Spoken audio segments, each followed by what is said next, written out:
नमस्कार, welcome to my YouTube channel back from the jaws of danger.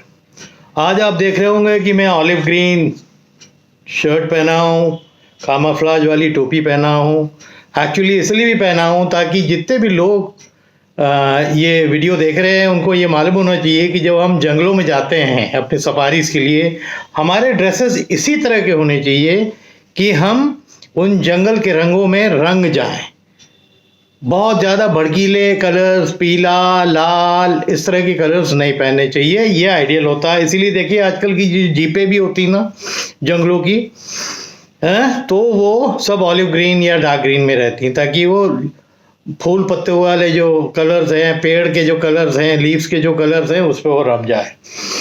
बहरहाल आज का जो वीडियो है वो हमारे नेशनल एनिमल टाइगर के ऊपर है। बड़ी खुशी की बात है कि टाइगर की पॉपुलेशन इन दिनों बहुत बढ़ गई है। पहले से 2000 से लेके अभी 2000 से जो बढ़ के हमारी जो डेंसिटी है वो टाइगर्स की हो गई है, पॉपुलेशन 2967 थी, वो बढ़कर 3167 हो गई है ऑफिशियल डाटा के हिसाब से। तो अब हमारा सिस्टम क्या होता है, हम उसको आइडेंटिफाई कैसे करते हैं कि टाइगर्स को पहले क्या होता था कि पग मार्क्स हम लोग लेते थे। ये 2006 तक चलता था कि पग मार्क्स से हम आइडेंटिफाई करते थे कि भाई टाइगर क्या है, ये बड़ा है, ये छोटा है, यहाँ मेल है, फीमेल है, फिर उसका डाटा निकाला जाता था। धीरे धीरे समय बदला और 2006 के बाद ये पूरा सिस्टम बदल गई। फिर कैमरा ट्रैप्स के ऊपर हम ढूंढ लेते हैं। कैमरा ट्रैप्स में हम लोग को पता लगने लगता है कि भाई फोटो के आधार पर कितने क्या हैं, कितने नंबर्स हैं, ये तय करना। और फिर उसको कैमरा जब चालू रहते हैं तो उसमें जो टाइगर्स का मूवमेंट होता है जंगलों के अंदर वो ट्रैप होता रहता है। अब आप देखिए हर 4 साल में ये सर्वे होता है, एवरी 4 ईयर इस तरह का सर्वे होता है कि भाई हमारे जो बढ़त हुई है टाइगर्स की कितनी हुई है। तो ये बढ़त जो है ये 4 साल के बाद की निकली हुई है जो अभी है फिलहाल हमारे पास। तो अब क्या होता है कि इसको जो लेटेस्ट रिपोर्ट है, जो डाटा लेटेस्ट है, उसके हिसाब से ये करीब 4,70,81,881 फोटोज निकाले गए। इसमें खाली टाइगर्स के नहीं थे, इसमें जो एंटीलोप्स हैं, हिरन हैं, उनके भी थे, और वो निकाले गए। और फिर टाइगर्स के जो फोटो निकले थे उसको फिर आइडेंटिफाई करा गया और उसी हिसाब से डाटा कभी भी एकदम एक्यूरेट नहीं हो सकता, चाहे हम फोटो ट्रैप से निकालें, चाहे हम जो पुराने पद्धति से निकालें। बट मेरे हिसाब से अगर मेरे को पर्सनली पूछे तो हो सकता है कि हम जो ये शो कर रहे हैं कि हम 3100 कुछ 67 से ऊपर भी हो सकते हैं। बहुत से ऐसे टाइगर्स जो अनआइडेंटिफाइड रहते हैं जंगलों में, बट वो कमी है। दूसरा जो इम्पोर्टेंट बात है, जब मैं छोटा था ना, जब मैं उत्तराखंड में पहाड़ों में रहता था, काफ़ी हाइट में टाइगर्स मिलते थे। उसका पुख्ता सबूत हमें कॉर्बेट साहब की किताबों में अगर आप पढ़ेंगे तो काफ़ी हाइट में भी टाइगर्स ऑपरेट करते थे। इवन जब मैं छोटा था, 1-2 कहानियाँ हमारी होंगी जब मैं पोस्ट करूँगा अपने वीडियोज़ में, कि काफ़ी हाइट में हमें टाइगर्स के पगमार्क्स दिखे थे और टाइगर्स को मैंने पर्सनली देखा था। अब धीरे धीरे ये बढ़ते बढ़ते नीचे आते जा रहे हैं प्लेन्स की तरफ। और जो टाइगर्स थोड़ी सी हाइट पे रहते हैं क्योंकि उनको मेहनत ज़्यादा पड़ती है, तो उनकी साइज़ बहुत ज़्यादा बड़े नहीं देंगे in comparison to the tigers जो सेंट्रल इंडिया में हैं या तराई में हैं। पीलीभीत में भी बहुत बड़े बड़े साइज़ के हैं, कॉर्बेट में भी हैं, दुधवा में भी हैं, और सेंट्रल इंडिया में तो सबसे बड़े हैं। टडोमा में लीजिए, पेंच में लीजिए, तो वहाँ सबसे बड़े साइज़ के टाइगर्स है कि वो उनका जो है सीधे सीधे प्लेन्स में ज़्यादा चलना होता है, तो चर्बी जल्दी गलती नहीं है, उनकी बिल्ट अच्छी रहती है।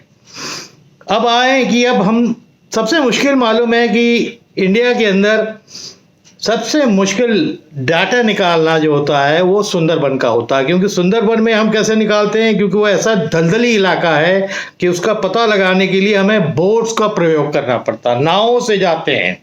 कितना रिस्की काम करते हैं ये फॉरेस्ट वाले। आप कभी सुंदरबन, मेरी तो बड़ी इच्छा है जाने की, मैं तो सिर्फ वहाँ की डॉक्यूमेंट्रीज अभी तक मैंने देखी है, और सबसे ज़्यादा मानिटर्स भी वहीं हुए हैं। क्योंकि वो कारण है, क्योंकि इंसानों के लिए चलने की, क्योंकि पैर धंस जाते हैं। मैंग्रोव की जंगल हैं, वो दलदली ज़मीन है जिसमें उन्होंने तो अडॉप्ट कर लिया है। और यही वजह है, उसी डिफिकल्टी की वजह से इवन सुंदरबन के जो टाइगर्स होते हैं ना, वो भी साइज में छोटे होते हैं in comparison to the tigers which are found in central India. तो सर्वे में जिन 3167 टाइगर्स को हमारी पहचान हुई है, उनमें से 3080 की एज ये माना गया है कि 18 मंथ से ज़्यादा की हैं, 18 महीने यानी 1.5 साल से ऊपर के हैं। और सबसे अच्छी बात है कि टाइगर्स की जो पॉपुलेशन बढ़ी है ना, उसकी सबसे बड़ी देन है सेंट्रल इंडिया और इधर थोड़ा सा नॉर्थ में जो शिवालिक हिल्स हैं उस तरफ जो है, उस तरफ पॉपुलेशन बहुत ज़्यादा बढ़ी है। 2010 में का जो आंकड़ा है वो एक टाइम में महाराष्ट्र का बता रहा हूँ अकेले, खाली महाराष्ट्र में 168 टाइगर्स थे और 2022 में ये 350 हो गए, 168 to 350, ऑलमोस्ट समझ लीजिए कि 180% बढ़ गए। तो ये बहुत ज़बरदस्त ग्रोथ है और बड़ी इंकरेजिंग ग्रोथ है कि एक टाइम पे क्या महाराष्ट्र में और कम थे, 2006 में तो 103 ही टाइगर्स थे। तो ये बहुत ज़बरदस्त ग्रोथ हुई है क्योंकि उन्होंने अपना सिस्टम बहुत अच्छा बना के रखा और बहुत सी ऐसी चीज़ें जिसके लिए उनके टाइगर्स प्रिजर्व्ड रहे, उनकी पोचिंग कम हुई है। क्या कारण है कि जो टाइगर्स कम होते हैं? नंबर 1 पोचिंग थी जो हाल के सालों में बिल्कुल कम हो गई है। ऐसा नहीं कि पोचिंग आज भी नहीं होती है। अब पोचिंग किस लिए होती है? क्योंकि मालूम है कि चाइना और साउथ ईस्ट एशिया के बाज़ार में टाइगर का एक एक पार्ट बिकता है, एक एक पार्ट बिक जाता है ना। पोचर्स जो है जो उनसे सामान या चीज़ें जब्त की गई हैं उसमें क्या क्या है? खाल तो रहता ही रहता है, पंजे, नाखून, मूछ, बोन्स, हैं, ये सब टाइगर्स की। इवन चर्बी, पेन किलर्स उससे बनते हैं टाइगर की चर्बी से। पहले टाइगर बाम जो नाम था वो पेन किलर का नाम ही टाइगर के ऊपर था क्योंकि उनकी चर्बी से ही वो बनता था। फिर धीरे धीरे इसमें बहुत डुप्लीकेशन होने लगी, ठीक है। तो 2014 से देश भर में लगभग 5835 फॉरेस्ट अपराध दर्ज हुए हैं। जो फॉरेस्ट के अंदर पोचिंग या वेरियस अपराध जो दर्ज हुए हैं वो करीब 5865 केसेस आए हैं, जिनमें से केवल 134 आरोपियों को अरेस्ट किया गया है। तो सोचिए कितना कम मात्रा में लोग पकड़े जाते हैं जो जंगलों के अंदर घुसते हैं, जानवरों को नुकसान करते हैं, उनको मारते हैं, जहर से मारते हैं। बड़े कारण होते हैं, जहर दे के मार देते हैं। उनका मकसद होता है कि जानवर को, टाइगर खासकर फैसिनेशन रहता है क्योंकि वो बहुत महंगे, उनके पार्ट्स भी बहुत महंगे बिकते हैं।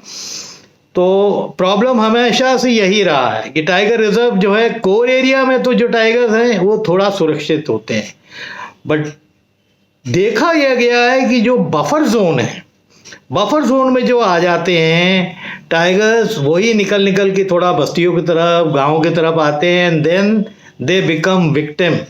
और कॉन्फ्लिक्ट जो है, कहते हैं ना कि टाइगर्स का और ह्यूमन का जो कॉन्फ्लिक्ट है वो बफर जोन की एरिया से ही ज़्यादा होता है क्योंकि कोर में तो आप सेफ है, वो घंघोर जंगल है, उसी में रह रहे हैं, वहाँ शिकार भी उनके लिए पर्याप्त है, तो वहाँ दिक्कत नहीं होती। But the moment they step out, buffer के पास आते हैं, बफर से जो मेरा वाला किस्सा दुधवा का बताया था, जो मैं अभी कुछ दिन पहले एक टाइगर ने मारा है 3 लोगों को या 2 लोगों को, वो दुधवा का बफर जोन है। तो बफर में ही ये लोग आते हैं और इंसानों के नज़दीक आ जाते हैं, और जब जानवर वहाँ कम मिलते हैं तो ये इंसानों के ऊपर ही अटैक कर देते हैं, then they become man eaters subsequently. फिर यही होता है, या तो फिर इनको आप ट्रैंकुलाइज करिए और बहुत ज़्यादा प्रेशर होता है, जैसे अभी ये कॉर्बेट पे हो रहा है कि पकड़ में नहीं आ रहा है, केजेस लगा के रखे हैं और नहीं आएंगे, ट्रैंकुलाइज नहीं कर पाएंगे, फाइंड आउट नहीं कर पाएंगे, then one fine day you will see order कि भाई इनको शूट कर दो, कि भाई इंसानों की जान जाएगी। तो हल्ला बहुत होगा। आजकल मीडिया जो है बहुत एक्टिव है, छोटी छोटी सी बात को कवर कर लेता है और बहुत बड़ा चढ़ा के दिखाता है, तो इसीलिए गवर्नमेंट भी डरती है। इसके अलावा बहुत से ऐसे हैं कि कोर एरियाज़ के अंदर रेलवे लाइंस निकली हुई हैं, हाईवेज निकली हुई हैं, जिसकी वजह से एक्सीडेंट्स भी होते हैं जानवरों के, उसमें भी बहुत टाइगर्स की डेथ होती है। तो टाइगर्स को हम लोग को प्रिजर्व करना है, वो हमारा नेशनल एनिमल है, वो हमारी प्राइड है, हमें उनको बचाना है। करंट लगने से कितने मर गए मैंने सुना कि वायर्स तो लगे हुए थे, वो करंट लग गया, या कोई तार गिरा हुआ बरसात में जिसमें बिजली दौड़ रही थी, उसमें उसके चपेटे में आके टाइगर मर गया। तो ये बड़ा हरक्यूलियन टास्क है जो गवर्नमेंट को भी करना है, बट गवर्नमेंट के लिए कुछ भी नहीं कर सकती। मेरा कहने का मतलब यही है कि गवर्नमेंट तो अपनी तरफ से भरपूर कोशिश कर रही है, बट बीइंग ह्यूमन बीइंग्स, हम लोग जो दिन भर टाइगर टाइगर करते रहते हैं, अपना प्राइड समझते हैं, हमारा एफर्ट उनकी मदद करने में क्या रहता है। अगर हम कुछ एफर्ट कर सकते हैं अपनी तरफ से गवर्नमेंट की हेल्प करने में, उनको बचाने में, तो ज़रूर आगे ऐसे लोगों को ज़रूर आगे आना चाहिए। और अभी एक बड़ी सैड न्यूज़ हुई कि कूनो में एक जो चीता नमीबिया से आया था, एक की डेथ हो गई। देखिए, वाल्मीकि थापर ने बहुत पहले ये बात बोली थी जब ये स्कीम मोदी जी ने रखी थी कि वहाँ से चीता हम लेके आएंगे और एक एरिया है एमपी में, वहाँ डाल देंगे। और देखिए, चीता को बहुत बड़ा एरिया चाहिए होता है मनूवर करने के लिए, घूमने के लिए। आप उनको बंदिश में रखेंगे तो उनकी लाइफ खत्म हो जाएगी, वो डिप्रेशन में आ जाएंगे। ये चीज बहुत गौर करने वाली है। इसके पहले भी एक चीता की डेथ हुई है, अभी दूसरे चीते की डेथ हो गई इतने शॉर्ट पीरियड के टाइम में। ठीक है, हालांकि ये खुशखबरी है कि किसी एक चीता, फीमेल चीता ने 4 बच्चे भी दिए हैं, बट वो कब तक रहते हैं, सरवाइव करते हैं, कैसे करते हैं, गॉड नोस। तो ये वीडियो मैंने इसीलिए डाला था कि आज हम अपने राष्ट्रीय जानवर यानी टाइगर की संख्या बढ़ाने में फॉरेस्ट डिपार्टमेंट के साथ लोगों का क्या दायित्व है और वो उसको कैसे निभा सकते हैं, ये बहुत इंपॉर्टेंट है। पर बहुत से लोग हैं जो उसके बारे में सर्वे करते हैं, लिखते हैं। हम जैसे हैं जो हम लोगों ने बचपन में देखा है, बट हाल के टाइम पे तो हम नहीं जा सकते ऐसे जंगलों में, क्योंकि सब रिजर्व फॉरेस्ट हो गए हैं। जब आप रिजर्व हो गए, हमारे टाइम पे तो इतने रिजर्व फॉरेस्ट नहीं थे, पर आज के टाइम पे तो सब रिजर्व फॉरेस्ट हैं। तो देर आर रिस्ट्रिक्शंस कि आप नहीं जा सकते हैं, पैदल नहीं जा सकते हैं। तो उनके हैबिट्स को काफ़ी लोग जीप से क्या देखेंगे। फॉरेस्ट डिपार्टमेंट ने एक काम बहुत अच्छा किया कि जो वाटर बॉडीज़ हैं ना, उनको हमेशा जो रास्ते हैं अंदर से रिजर्व फॉरेस्ट के, टाइगर रिजर्व्स के, उनके नज़दीक ही रखा, ताकि जो टूरिस्ट जाते हैं, जब जीप घुमा के जो भी गाइड ले जाता है और वो वाटर बॉडी पे जाता है, तो नॉर्मली गर्मी के टाइम पे तो बहुत साइटिंग होती है, बिकॉज टाइगर ही कैट फैमिली में एक ऐसा जानवर है जो पानी पसंद करता है। अदरवाइज जो अपने घरेली बिल्ली है ना, वो भी पानी ज़्यादा पसंद नहीं करती है, नहाना पसंद नहीं करती, बट टाइगर्स जो है नॉर्मली नहाना पसंद करते हैं out of all the cat families. तो एक बड़ी चिंता की बात थी, तो मैंने सोचा कि इसके ऊपर भी एक वीडियो डालूं। बाकी तो अपनी स्टोरीज़ में डालता रहता हूं। और अगर किसी को पोचर्स के बारे में पता लगता है, जो टाइगर्स को पोच करते हैं या और किसी वाइल्ड एनिमल को पोच करते हैं, लेपर्ड हो या कोई भी ऐसा जानवर जो हमारे जंगलों की प्राइड है, तो उसकी रिपोर्ट फॉरेस्ट डिपार्टमेंट को ज़रूर दें, पुलिस को ज़रूर दें और उनकी मदद करें। तो इस वीडियो के लिए इतना ही। होपफुली आप लोग सब चंगे होंगे, हेल्दी होंगे, और कोविड के जो भी नॉर्म्स इस समय हैं उसको आप निभा रहे होंगे। Thank you.